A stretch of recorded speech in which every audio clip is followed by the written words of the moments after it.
Hello, everybody, and welcome to From the Mezzanine. I'm your host, Lindsey Stone. On From the Mezzanine, we talk about Broadway news, Broadway grosses, and let's be honest, all of the Broadway tea and gossip that happens week to week in the Broadway stratosphere. Today, guys, I want to introduce you to my Broadway bestie, Bryn. Hi, Bryn. Hi, everyone. I'm so excited.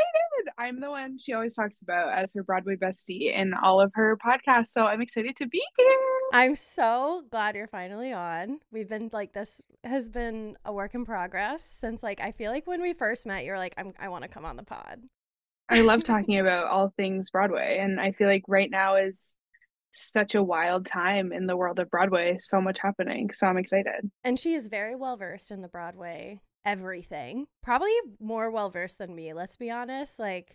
Bryn, you have got opinions, you've got preferences, you've got favorites. I think I have unpopular opinions, honestly. I think they're very niche. Maybe not niche, but just not, we differ in that way. We definitely have different preferences of shows and things. I love a love story, we've come to find out. I love the more big show, big band things. Whereas Bryn, what would you describe your preference as? I would describe it as more modern theater, I guess. Not the classical big production orchestra, more modern, more poppy style music. I like a small cast, whereas Lindsey, I feel like you love a crazy production. Yeah, I like to be wowed. And you're like, a little goes a long way, which I respect. Or I like to really, really think about something. What would you say we disagree on the most? Like a show? We could talk a lot about the Moulin Rouge versus Anne Juliet debate, but we're not going to go into that. Wait, that's so true. Wait, that's so true. I'm a Moulin Rouge girly, and Bryn is an Anne Juliet girly. Yeah, absolutely. Die hard. We both die hard for what we love. So I'd say that's a big difference. You love Sweeney. I'm meh about Sweeney. Valid. I see the allure. I see the production's great. It's just I don't really have any desire for the music. I feel like we would get a lot of downloads if we fought about Moulin Rouge versus Anne Juliet. I feel like we should do that. I think my thing is, though, with Moulin Rouge is my experience going was so bad because my seat was so bad that I feel like I can't even give it a fair chance. I need to see it again, I think, to be able to but it just, I don't care about a love story. You love a good love story. If there's going to be love, there has to be tension. There can't just be what is it? Love? What is Moulin Rouge? You want more tension than a woman dying and her getting married to this pimp and then Christian fending for her love? That's everything. I guess that's tension. Right. I'm just kidding. I think it depends which one you saw first. I saw Anne Juliet first in Toronto, fell in love with it, saw it multiple times in New York before I saw Moulin Rouge. So then I think my standards were Anne Juliet standards and not Moulin Rouge standards. That's completely valid. I think it also has to do with just the casting. I've said it once, I'll say it again. On Moulin Rouge, I never would have thought it would have depended on the cast. I thought it was a show that could hold its own, and then I saw a different cast and womp womp. Absolutely. So I think if I had seen Aaron Tveit, I would have probably liked it a lot more. Maybe one day you will. He's always coming back. Maybe one day I will, and maybe one day I'll talk you into coming back to Anne Juliet to see Lorna Courtney. I do need to see Lorna. I would go back. I didn't hate Anne Juliet by any means, and you didn't hate Moulin Rouge. It's just, they're the most similar shows. Yeah. But also very different. Okay, well, I want my listeners to get to know Miss Bryn a little bit better. So I'm going to ask some questions, and we could either rapid fire it, or if you want to explain yourself, it's honestly fine. So, first question to get to know you so well. What is your all-time favorite show? All time. I've always said Rent. But right now I'm so deep in Kimberly Akimbo that I'm honestly going to say Kimberly Akimbo. Okay. Okay, beautiful. Who is your Broadway boyfriend? Oh, there's so many. They all are named Ben, for the most part. I love Ben Platt, of course. I'm a huge Ben Levi Ross fan, and me and Lindsey are going to go see him tonight in the Connector, off Broadway. Ben Jackson Walker from & Juliet, I love. Who's that? Romeo. Oh, okay. Romeo. And I also love Justin Cooley and Kimberly Akimbo, but not in like a boyfriend kind of way, in like a you're just like he's just so cute and like yeah. So then who's your favorite performer of all time that you've seen? Ben Levi Ross. Okay. All right. In Dear Evan Hansen. Beautiful. What is your favorite Broadway song? Ooh. That is a good question. Okay, we'll do two categories. If you could only listen to one cast album for the rest of your life, what would it be? Yeah. And then your number one favorite Broadway song. Doesn't have to be on that cast album. My cast album I think I could listen to forever is probably Kimberly Akimbo. And my song right now, it changes so much, but I'll say Building Momentum from How to Dance in Ohio. Oh my God. I love that song right now, but I also like all of Dear Evan Hansen. All of Rent is so good. There's too many options. I know, but you can only pick one. Oh, Bad Idea from Waitress. I'm also obsessed with right now. So good. Because we saw the movie. So what is it? Building Momentum? That's your number one? No. That's crazy. I don't think that is my number one. I really like Great Adventure from Kimberly Akimbo. Okay. So we're sticking to Kimberly Akimbo. We're sticking to Kimberly because we're deep in depression right now with that show. So oh my gosh. Tell the people why you love Kimberly so much. Number one, the cast is like literally perfect. I've never seen a show where like there's not a single person I like would recast. Like they are all so beyond good. I love the story, the message of like live now, don't live for tomorrow, because like we only have right now. I'm not trying to spoil too much because I am gonna bring Lindsey with me one day. Yeah. And honestly, like I don't know a lot about it. Yeah. I think honestly part of it is the theater it's at, the Booth Theater, is like the third smallest Broadway theater, third or fourth. And just like how small it is and intimate, like you really feel like you're like there with them in a way. And I think I notice like I like shows a lot more when I'm closer. So I think being able to like be close every time, but for like not expensive. It's also, I don't know, Lindsey probably doesn't know this. It's set in 1999, which was the year I was born. So I'm like, it's right up my alley. Obviously it's not up my alley. I was not in high school in 1999, but I just think I love the music. And just like the cast is so good. Justin Cooley is so good. And it's going to go on tour, and I'll see it again on tour, I'm sure. I'm hoping it'll go to Toronto, which is where I'm from, but it won't be the same without this cast because they are perfect. Perfect. Is there anything else you feel like the people just need to know about you so they can, you know, resonate with our Canadian girly who's on FTM for the first time? I don't think so. Okay, I'm trying to think. Well, I want to address the elephant in the room. If you're watching on YouTube, I am wearing a Gutenberg style From the Mezzanine hat that my Broadway bestie Bryn got me that I am obsessed with. So I did. I made it. My crafting, you know. You're the best. I love it. It looks so good. I'm obsessed. You'll see it on every single episode going forward. So get used to it, people. This is my new trademark. If I was a cartoon, I would wear this in every single episode. Okie dokie. Should we head into Broadway Grosses? I know, Bryn, you're so excited about this week's Broadway Grosses. And have you peeked at them, or do you not know? Please tell me. I did. I usually peek at them like right when they come out. Did you peek or no? But don't look. I'll tell you. Don't look. At the Grosses? Oh, you're gonna tell me. I'm gonna tell you. So you don't know yet? I look at by show. I don't look at like in order. Oh. Because I look on Playbill, so I just look at like per show. Okay. But it's probably actually.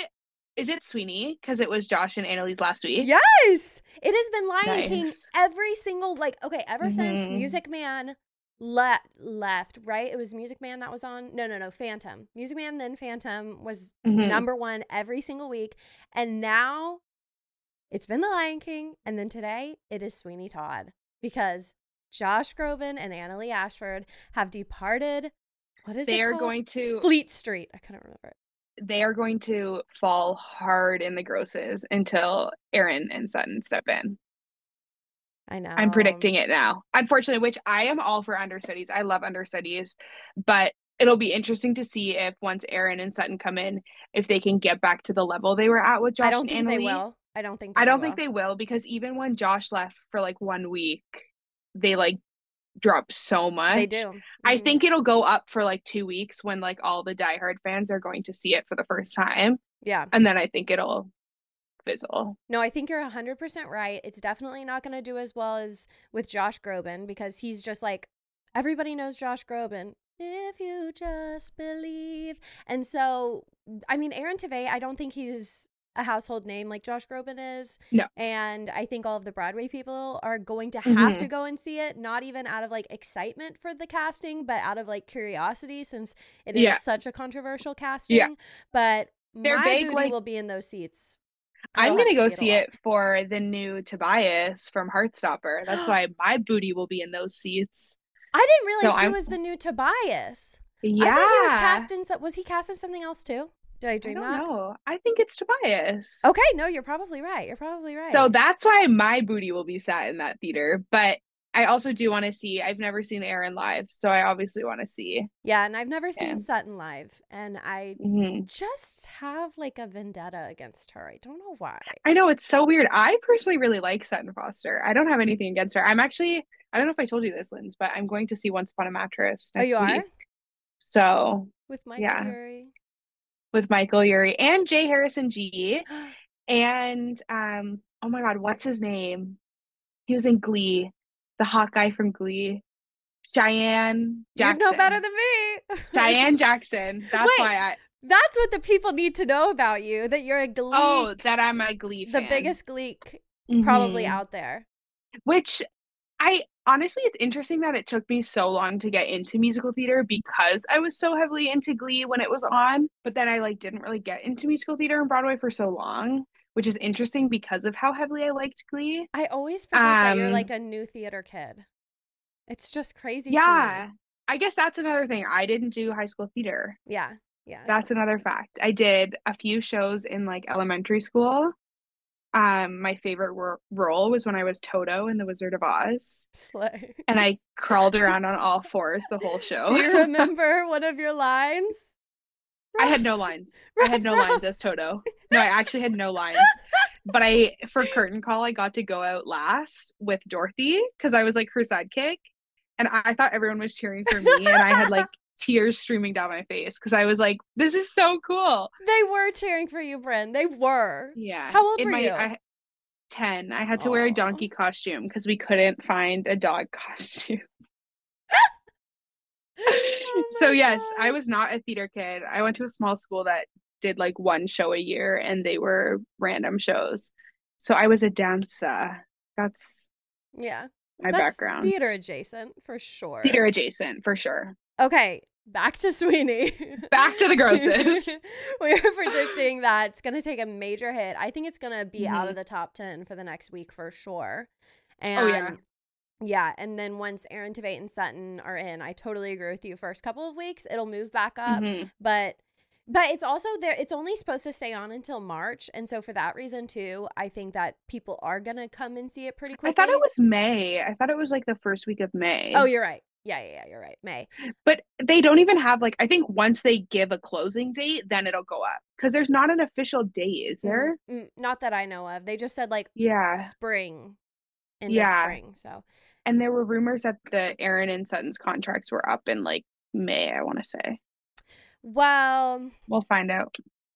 TBD, but way to go, Sweeney Todd, for being #1 in the grosses and finally beating out The Lion King. You know how sick and tired I am of saying that Lion King is #1 every week? That's boring. We need something new and fresh and fun. And thank you, Sweeney. And, you know, happy trails to Josh Groban and Annalie Ashford. Me and Bryn. Bye, besties. We love you. Me and Bryn, another unpopular opinion that we share is that we stan Annalie Ashford, and we will do so until the day we die. She was a great Nellie Lovett. And if you I loved her. I thought she was going to win the Tony. I know. Completely.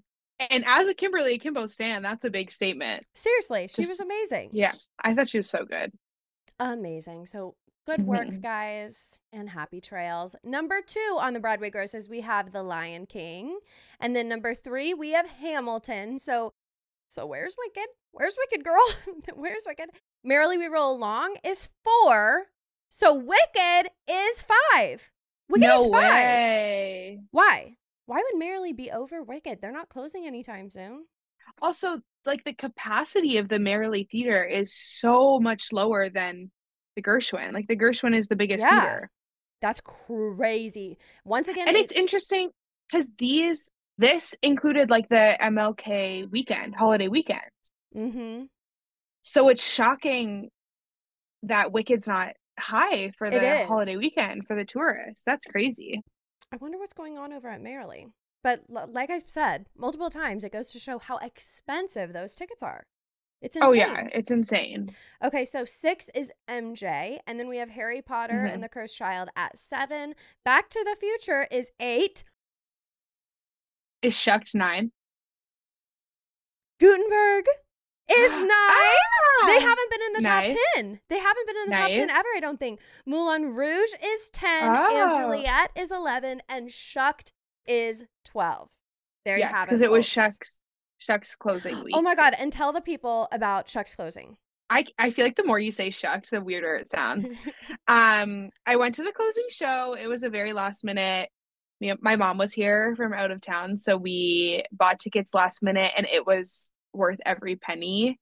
It was so good. I've seen it a few times before, but it was like extra good this time. They were like all in their A game, doing little things. I love Izzy McCalla, so I'm very excited for Water for Elephants because of that. But Izzy and Alex Newell singing their song. She like jumped on Alex at the end and they hugged. Everyone was crying. There were so many standing ovations. Yeah, it was amazing. I've seen it multiple times, as I said, and it was the best time I've ever seen it. You said like right when Gray walked out, he started crying. Yeah, so like the two narrators come on at the beginning, and like everyone was screaming, cheering, like standing ovation, and Gray was like crying, and it was so sweet. I would have started sobbing. Gray Henson is my baby girl. We're going to see him next weekend in Tick Tick Boom. We are going to the Kennedy Center in Washington, D.C. Your girl has never been to Washington, D.C. before, so that's going to be so fun. And we are literally doing this just to go and see Tick Tick Boom at the Kennedy Center. I'm so excited. I can't believe it. And I get to finally meet the other friend of the pod, Alex. Yeah. Which is so exciting. It's going to be a little FTM reunion. Mm-hmm. It's going to be so fun. And then we'll report back after the craziness of what is to come next week about, obviously, Tick Tick Boom is going to be amazing. I'm just excited to see, like, I don't know the difference between, or like where the line is drawn between like Tick Tick Boom, the movie, which is like our favorite movie, and then like what's different about that versus the actual show, because there has to be differences, because in the show there's only 3 actors. And I don't think they're playing multiple roles. Like, I think in the movie, they do the scenes where it's like Andrew Garfield and Vanessa Hudgens and Joshua Henry and the band. I think that's more what the stage production is like. But there's so many breakout moments. There's so many songs that happen outside of that. But I think it's like that. But then they're still acting it out, because also I've seen photos from like the City Center did it for Encores in 2015, and Lin-Manuel was in it. That was only in 2015? I think it might have been a little bit earlier, because I think it was right before Hamilton. So I think it was 2015. And that's why like Lin got into directing the movie anyway. But there's pictures of Lin like in the diner apron. Mm-hmm. So I feel like there has to be, but it'll be so interesting. I'm so excited. It'll be interesting. And then I love Gray Henson, so I'm just so excited to see him. And then who's the lead? Brandon Uranowitz. Okay, have you seen him in anything? I have not seen him in anything as far as I can like consciously remember, but I've heard, I love Broadway Reddit, and I've heard on Broadway Reddit that I think he's done the role before, and he's amazing. Oh, okay. I know he's like a Broadway favorite. Like people who have seen him are obsessed with him. Yeah, I think a lot of people are really anticipating that he'll be good in this role. I'm excited to see who's going to be there. I feel like some celebs will be there. Oh my God, me and Bryn are always celebrity chasing. It'll be like the Saturday night. Like I feel like it's like prime time. Yeah. So, and then the female is Danae Benton. And what has she been in? Do you know? I can't remember. Well, we'll report back once we've seen it, guys. Yeah, we will. It'll have a lot more substance, but get excited for that, because that is what's to come on FTM. And I mean, this isn't like an off-Broadway tryout, but like, what if it came to Broadway? I know. I would love to. I thought about that. Where Tick Tick Boom is on Broadway. I don't think it has the lure and the production extravaganza and value to be on Broadway. It's never been on Broadway. I think if this production is really good, they could like potentially transfer to like off Broadway for a little bit. Totally. Or like another similar like city center run, I think could be like effective for it. I think that's easy to do, but this is the age of like the new musical coming to Broadway. Like this is the age of like there's all of the new musicals coming, which we will get to in our Broadway news this week. But this is the age of brand new musicals that nobody's ever heard of. So I think it could do like 6 weeks. I don't think it could do like a long, but maybe after we see it, I'll feel differently. I hope so. I mean, the music is fantastic. Oh, come on. And I'm excited to see how I feel like I've religiously watched the movie, but I know it's going to be different. And I hope it's comparable to how amazing the movie is. This is the life of Bo. Bryn and I could talk for hours about like any Broadway, anything. Like the second we're together, it's just talking about Broadway the whole time. So without further ado, people, we've got to get into our Broadway news. So first up, guys, there have been so many shows coming and going, but mostly coming to Broadway. We had 18 new shows? So many. There's 18 shows starting their previews between February and April. So we're about to be very busy girls. Yeah. So first of all, and honestly, like one of my most anticipated shows that's coming, I'm very excited to see The Great Gatsby come to Broadway. Of course you are. We both saw it in off Broadway at the Paper Mill Playhouse. And like the vibes were okay. I've talked about it multiple times on here. For me, the first act I thought blew me away. The second act needed so much help. And so I'm praying that they do a lot of changes between their Paper Mill run and coming to Broadway. Yeah. Honestly, I was kind of bored during it, but I also have no stakes in Gatsby. Like I've never read it. I've never seen it. The cast was like remarkable. Like I think Lindsey, you've said this, that like some of the best vocals you've ever seen in my life, which is so true. Even though Blazada is a queen, I think like the cast is amazing. Yeah, it's so interesting to me. I wonder if Eva and Jeremy are going to be above the billing in it because they are in so much of the promo material for it. And if they're above the billing, it means that if they're out, you can get a refund at the box office, which will be. Like, I think Josh Groban and Annalie Ashford were above the billing. I've never heard of this concept, ever. Yeah. Jonathan Groff and Daniel Radcliffe and Lindsay Mendez are all above the billing. So technically, if Sarah Paulson and Appropriate, which we need to see, is above the billing. So technically, if they are out, you can get a refund. I've never heard of this.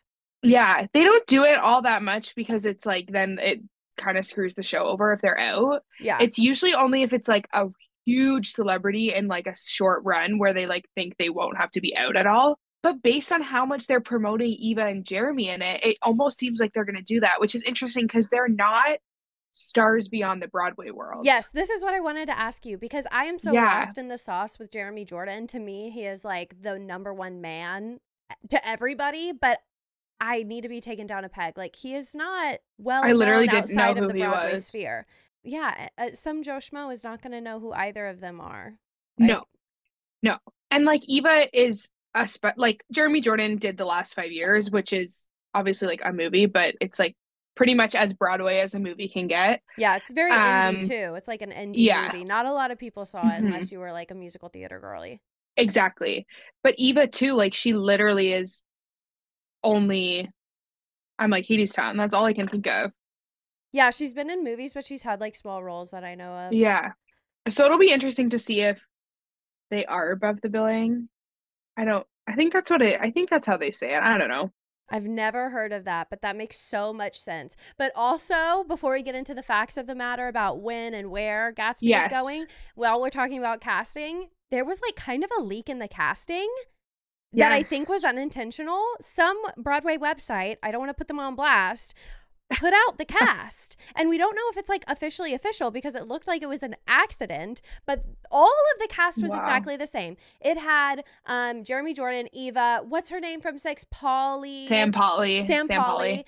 But with the addition of my king, Eric Anderson, who is Harold Zidler on and off at the Moulin Rouge, and he's amazing. And it can only be assumed that he is going to play, I don't remember the role, but the role of like the car mechanic guy. That's actually a pretty substantial role in the show. And the guy who played it, he was fine, but you bring in Eric Anderson, he's a Broadway name. And I think they're really, you know what I love about Gatsby? You know what I love? Is that they're bringing in Broadway talent. The unofficial cast has been leaked, so we don't know what's really going to happen. But you've got Jeremy Jordan, you've got Eva Noblezada. Honestly, like two of the most talented Broadway people that aren't well known outside of the Broadway stratosphere. However, they are so incredibly talented. And the one who played Nick Carraway, he was amazing. Sam Pauly is amazing. So that's what I like hyperfixate on and love about this show, is that they're not bringing in any Hollywood talent. They've just got the best of Broadway. It reminds me a little bit of like Back to the Future in the sense that they have the universal Hollywood name of what it is because of the movie and the book for Gatsby and the movie for Back to the Future. So they don't need like the Daniel Radcliffe to have that success. Where like Merrily, I had never heard of Merrily. So I'm like, they needed that kind of like A-list star level in a way, whereas these, I think they don't need that because people will come see it because they're like, oh, The Great Gatsby, I love The Great Gatsby. I like that for them. I think you make a really good point there. But in terms of like what's ready for Broadway with this show and what's not, the set when we saw it off Broadway was Broadway caliber. Literally nothing needed to be changed about the set. The house was great. The cottage was great. I was blown away. The cars, I was blown away by the set design. That was Broadway to a T. A lot of the songs were really, really good.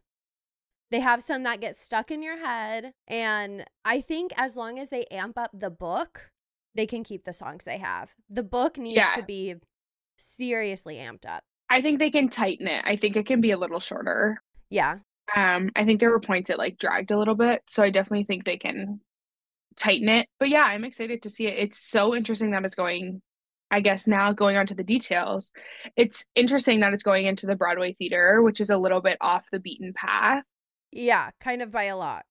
Yeah, and it's where Here Lies Love was, and they just like renovated the whole thing for Here Lies Love. So it'll be interesting. Here Lies Love left at the end of November. So I'm like, how long has Gatsby known it's going in there? Because they would have to like re-renovate the whole thing. No, girl. I walked by the Broadway theater the week after Here Lies Love closed. It was under construction, like already. Everything, It wasn't even just move out. It was already looking like it was under construction. So I think they were like, okay, let's just like forget that happened. Yeah. and bring it back to Broadway because it makes me sick. That's the one thing about Here Lies Love. I wish it was a success purely because of how much effort they put into renovating that theater. It's crazy. Yeah. How much, I can't even think about how much money went into redoing that whole thing. Mm-hmm. Okay. So yes, it is going to be coming to the Broadway theater and previews are going to begin March 29th and the official opening night is going to be April 25th. Yay. Just in time for Tony's in June. That week of like March 27th, 28th, 29th, the number of shows that start previews in those 3 days, there's like 5 of them. I think maybe not The Notebook. I don't know. There's a couple. It's crazy. The Notebook starts in February. It starts next month. Yeah. So does Water for Elephants. Yeah. So maybe it's The Outsiders or The Who's Tommy or Heart of Rock. I think Heart of Rock and Roll starts the 28th. There's so many new musicals and revival. I can't keep up. I'm not going to be able to see all of them. I don't have that kind of money. Bryn, you're gonna see them all. Where there's a will, there's a way. And she's looking at me because I've seen Kimberly Akimbo 8 times. So well, you're at Broadway every Saturday night all the time. You're gonna see them all. I mean, no, not all of them. We'll have the ones that we lean towards. Wait. The Who's Tommy isn't the guy from Heartstoppers in The Who's Tommy? He's the lead in it, right? Really? I swear. I had never heard of that guy. Let's fact check real quick. Hold up. I had never heard of the lead. That's a show that honestly I don't really care about at all. No, me neither. I don't have much interest in that. I know one song because it was in Glee. And Alex Newell sings it in Glee, but she's a pinball wizard. The plot is weird to me. It's weird. I swear it was the Heartstopper guy, but I haven't seen the Heartstopper guy is doing Sweeney. Totally. You're right. You're right again. I just need you on every app so you can fact check me. Fact check everything. Whenever I listen to the podcast, I like text Lindsey all my little thoughts. Yeah, she does. Okay, hold on. Ali Louis Berzgui, sorry if I mispronounced that. He is going to be Tommy. Mm-hmm. Okay, cool. I've heard good things. I think he did it maybe on like an off-Broadway or a pre-trial run. Well, Casey Cott was in the off-Broadway. That's the only thing that I could find him in. That's the only thing. When he was coming to Moulin Rouge and I was trying to prepare for his arrival to see, get an idea of how he would be. That's what he had been in. But guys, this is all full circle because while we're talking about Gatsby, we're talking about other shows that are coming and going to Broadway. We have The Heart of Rock and Roll, which is the music of Huey Lewis and the News. And starring in this show, they released the cast this week. Corey Cott, Casey Cott's bro, is going to be leading this show as Bobby. And our queen, our literal bubble queen, Mackenzie Kurtz, is going to be Cassandra, which I'm heartbroken that Mackenzie is not going to be in Wicked anymore.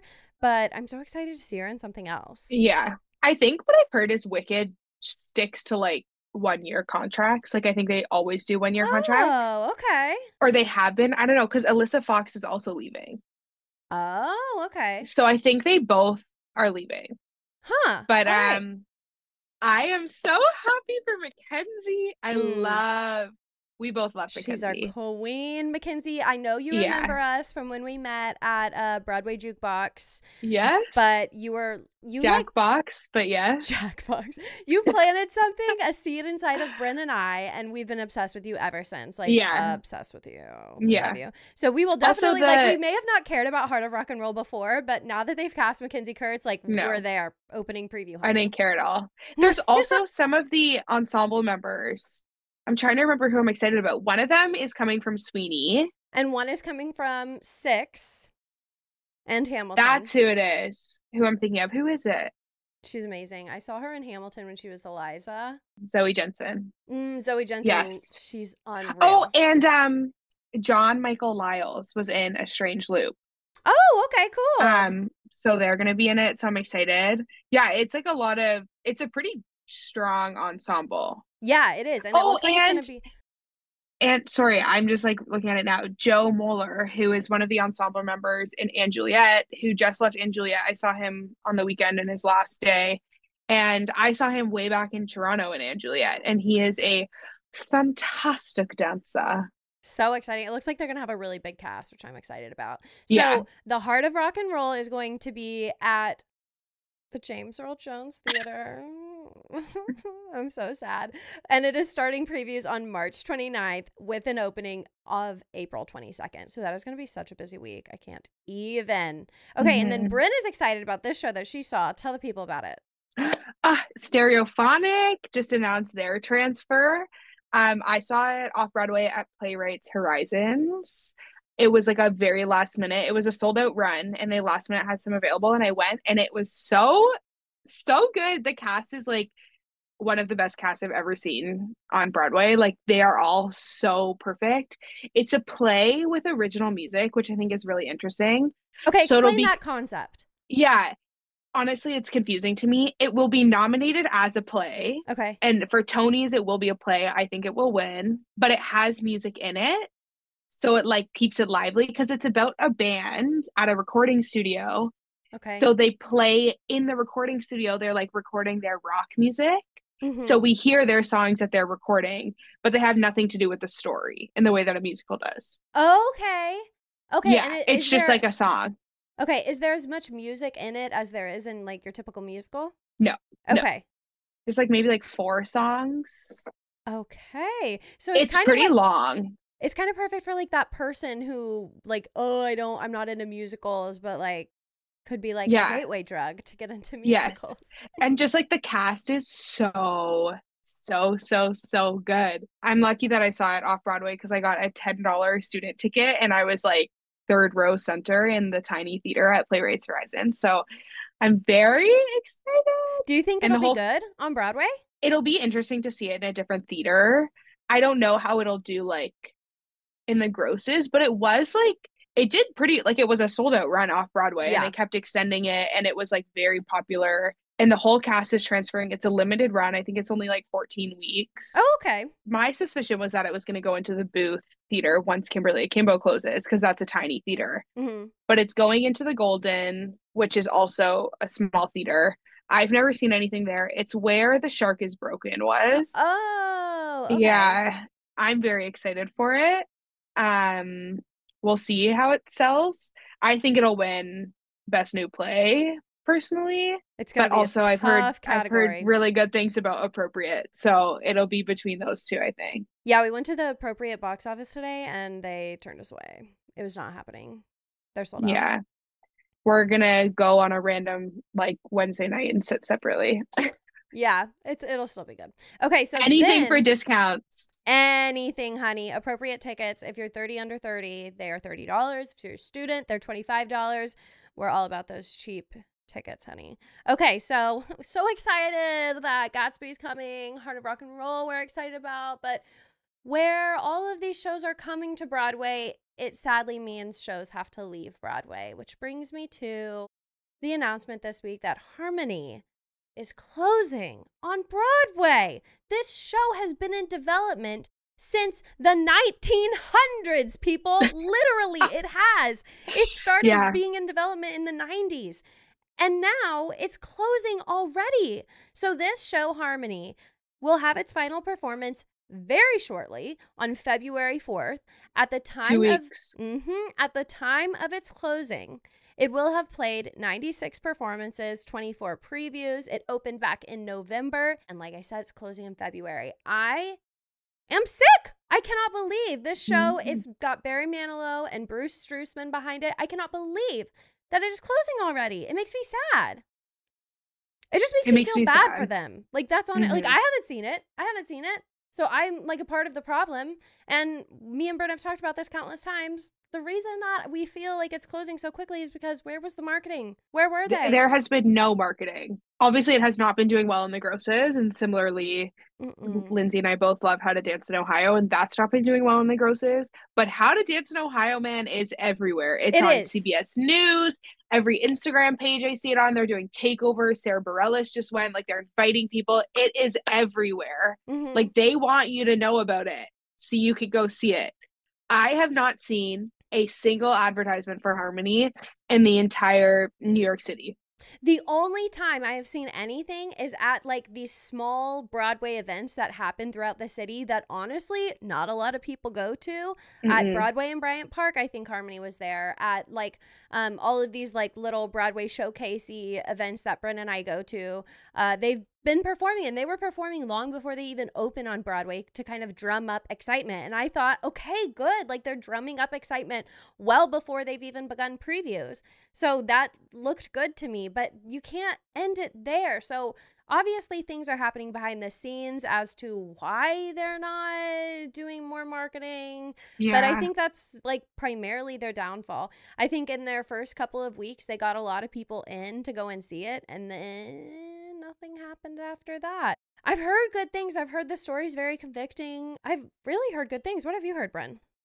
I've heard a lot of good things. I've heard a lot of people who really like it. I haven't actually heard of anyone who didn't like it. Me neither. I've heard of some people say like the music didn't stick with me, which like I foresee that being the case for me. Like, I don't think it's going to be like an album I would listen to. But I've heard the story is really good. I've heard the cast is amazing. Lots of people think they'll get Tony noms for the cast. I really like Julie Benko, so I'm really excited to see Julie Benko. Yeah. We're going to go. We're going to go before it closes. It's just been like a game of figuring out when we can go, because I haven't really heard any bad things. But also, like, you go on the street, you take the subway, there's like a Broadway ad on every single poster, on the top of the taxis, like everywhere. I have not seen a single one. No, and like honestly, like that's a little goes a long way with like Broadway marketing, and you've got to put yourself out there, and it just sucks. Like, can you imagine if they do well in the Tonys and then it's off Broadway like already? Like, that makes me so sad. I think it came to Broadway at the wrong time. Yeah. And there's no way to know. Broadway is literally just like a coin toss. You never know if you're going to be successful or not. Obviously, this is going to leave as a flop, I can only assume. There's no way. And so it's freaking sad. Like, I swear to God, if this cast does well at the Tonys, I'm going to have an even bigger pit in my stomach about this show leaving. Yeah. I think, unfortunately, shows that are closed don't do well at the Tonys. I think it's like a no, like, even if they deserve it, I think they just like don't usually do well. Which I think is why there are so many shows opening between February and April, because they know that they'll get the Tony rush. Right. Where, like, opening in November is so risky because if you're not doing well, you're not going to make it to Tonys. No. Oh my God. It just makes me so sad. And it's always awkward to me. Like, I remember last time at the Tonys, Into the Woods, which was a limited run, they were nominated for Best Musical. And then they performed at the Tonys, and I was like, this is just bizarre to me. Like, that they're still, like, obviously they're doing a Kennedy Center show and they're doing other things. So I get it. It's good press, whatever. But in the case of, like, Harmony, if they get nominated for Best Musical and have to, like, get back together and, like, perform at the Tonys, it just breaks my heart. Yeah. It's just not right. I don't know if there are so many new musicals. Yeah. You think it'll get overshadowed? I think it will. Yeah. Between The Outsiders, The Notebook, Water for Elephants, Heart of Rock and Roll. I'm trying to think what else there has been. Hell's Kitchen. We completely forgot about Hell's Kitchen. Yeah. Great Gatsby. Excited. Like, there are so many. I think plays are more likely to get nominated and win awards once they're closed, because most plays are limited runs. Very true. Very true. Like, I think Purely Victorious could totally win Revival. Or what else? I'm looking at I have a list above me. Jaja's African Hair Braiding was, like, fantastic. I think that could totally win, even though it'll be closed. Yeah. Because they're, like, short runs. But I think with a musical, like, there's too much competition. Too much competition. You're probably right about that. But we're going to go and see it. We tried. Okay, guys, we have to tell you about what happened this morning, just real quick. Real quick. I'm still cold. Girl, me too. So we tried to go see Gutenberg this morning because I am bound and determined to see it one more time, mainly so I can wear my Gutenberg hat that says From the Mezzanine on it to go and see the show. But obviously we have to go and see our baby girls, Josh Gad and Andrew Randalls, one last time. And the feels like temperature in New York this weekend is like 5 degrees. So it's a struggle out there. Yeah. But that did not stop the rushers for Gutenberg. It looked like we were getting on a freaking roller coaster out there. It was crazy. It was at least 50 people. At least. No, I think it was more. I think it was like 75 people, because when I counted when I got there, it was 27, and it well over doubled behind us. I got there at like 8 a.m. or no, like 8:45, which is late for me for rushing. I usually get there way earlier, and I was 27th in line, which is insane. And then the line grew behind us. We get in. The rush immediately sells out. Immediately. They said that they had 6 rush tickets per show. So beware, guys. If you're trying to see Gutenberg before it departs, I'm so sad. Before it leaves Broadway, get in line early. And I will not be standing room. They have standing room, but it's not for me. Yeah, they do have standing room. Anyway, so then we ran around the theater district trying to figure out what else we could see. We went over to Kimberly, and your girly pop was not in this week. Victoria Clark is out this week. And I do not mean to say this in, like, no hate to understudies. Understudies, like, are the backbone of Broadway, understudies and swings. But for Lindsey to see Kimberly for the first time, and maybe the only time because it's closing, she has to see Victoria Clark. And that's valid. That's valid. And so then we went to Appropriate, and they were sold out. We went to Harmony. And because they do $18 tickets for the first 18 people in line, it was even a 2-show day. But by the time we got there, it was after 10 o'clock. And of course, they all sold out. So we were just out of luck. But we're going to go and see Connection. The Connector. It's the new Jason Robert Brown musical. If you don't know Jason Robert Brown, what are you doing? But he composed Parade. He did The Last 5 Years. Yeah, he's amazing. He did 13, the musical. He is, like, Chef's Kiss. Parade is, like, one of my top 2 musicals. Absolutely. So I actually saw opening preview first night. It's so I'm excited. It's gonna go to Broadway, 100%. I'm really excited to go and see it because I love Jason Robert Brown stuff. Literally everything he does. I've had, like, a phase. It's been an era of my life. And so I'm definitely thinking I'm going to love this. But anyways, we tried to see Harmony, and we were after the, like, first, what? 18. No, but what's 18? Oh, 36. We were after the first 36, and so we didn't get to go and see it, which is sad, but we'll get in there to go and see it. So guys, that is your latest update of what is coming and going to Broadway. Right now, it's crazy out here. And if you don't have a trip planned for this Broadway season, you need to get out here because there's a lot to see. So, next Broadway news story. How to Dance in Ohio officially released their cast album this week. I was listening to it in preparation for this episode. Very exciting. Me and Bryn are both How to Dance in Ohio stans. Liam Pierce, we love you. We're rooting for you this Tony season. And happy listening, folks. Get out there. It's on all streaming platforms as of January 19th. So get to listening. And honestly, like, I've only seen it one time. I loved it. But when you see a show for the first time, it can be hard to like remember each song other than like the big headliner songs like Building Momentum. But there's one song on there that I was like, oh my God, they need to promote this song more. And that was Under Control. That was such a good song. That one's good. That one was also on the EP.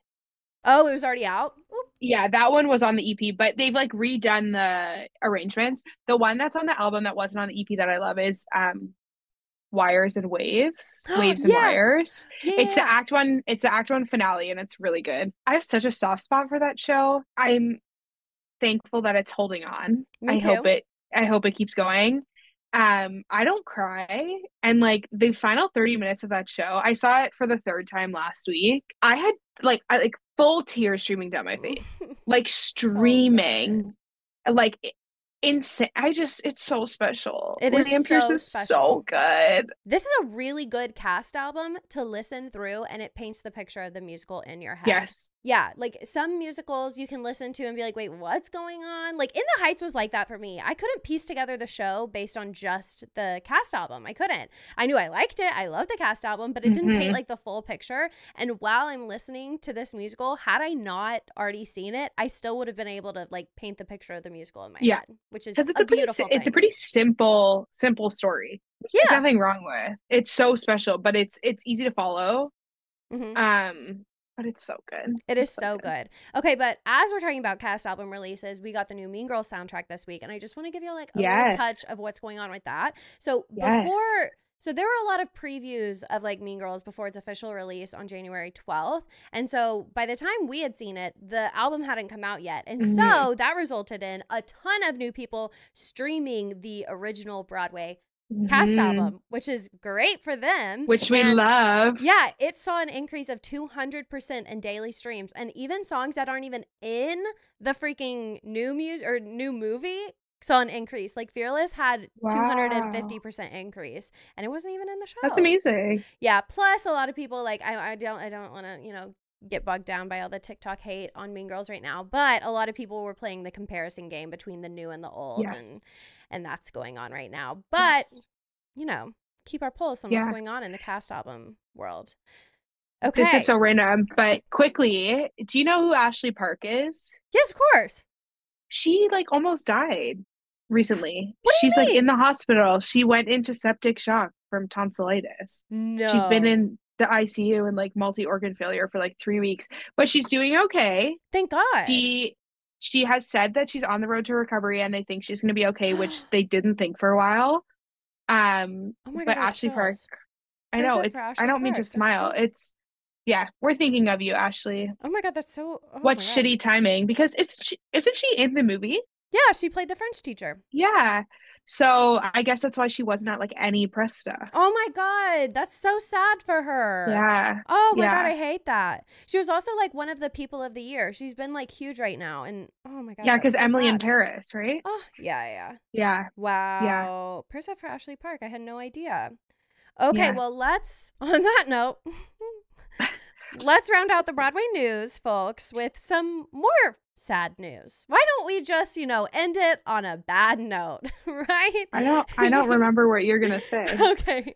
Schmigadoon season 3 is canceled, guys. I'm honestly so sad about this because Schmigadoon is like every Broadway girlie's favorite show. It was on Apple TV, I believe, and it was so fun because it had such a unique concept. Every single season, they had mainly the exact same cast, but it was taking you through the decades of Broadway shows, the eras of Broadway. So the first era was very like old town, oldie musicals, giving you Brigadoon. And then I honestly didn't watch the first season because I was like, not my style. And then the second season was much more up my alley, giving you Chicago, giving you Cabaret, giving you Sweeney Todd. So good. Same cast. We had Dove Cameron. We had Aaron Tveit. We had Kristen Chenoweth. We had Titus Burgess. And everybody was like, what's the next season going to be? I remember seeing people, I feel like I saw somebody say what the next era was going to be, and I was so excited. If you remember what that was, would you send me a DM? Because I don't remember what it was right now.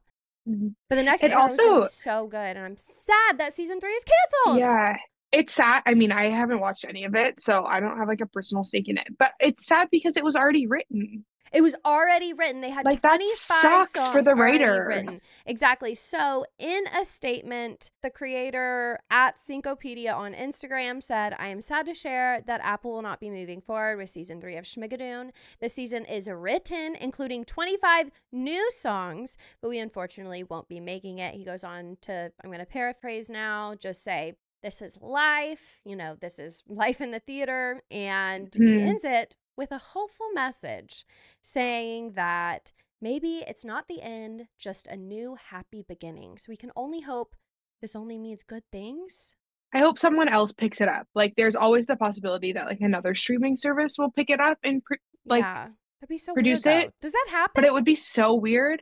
It has happened. It just, they must not have been getting like their worth of it. It's just weird for it to be written, they have to like, it has to get picked up. Like they're not going to write it if it hasn't been picked up. So then it had to have gotten picked up and then get canceled. So it's just weird for Apple to do that. And like Apple is not short on money. Like Apple TV, they're fine. Yeah. So bring it back, honey. What are you doing? Yeah. It must have just not gotten enough streams. Because of you, Bryn. It's pretty niche. Because you didn't go watch it. You didn't watch season 1, okay? So don't get me started on that.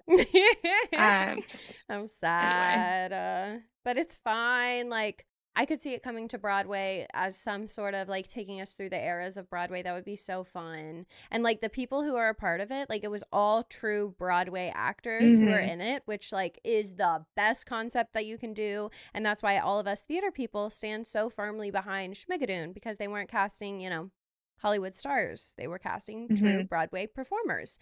And I know all of the Broadway performers are really sad. So I think that they'll continue to fight for it and do what they can to possibly bring it back if they're serious about it. So only time will tell.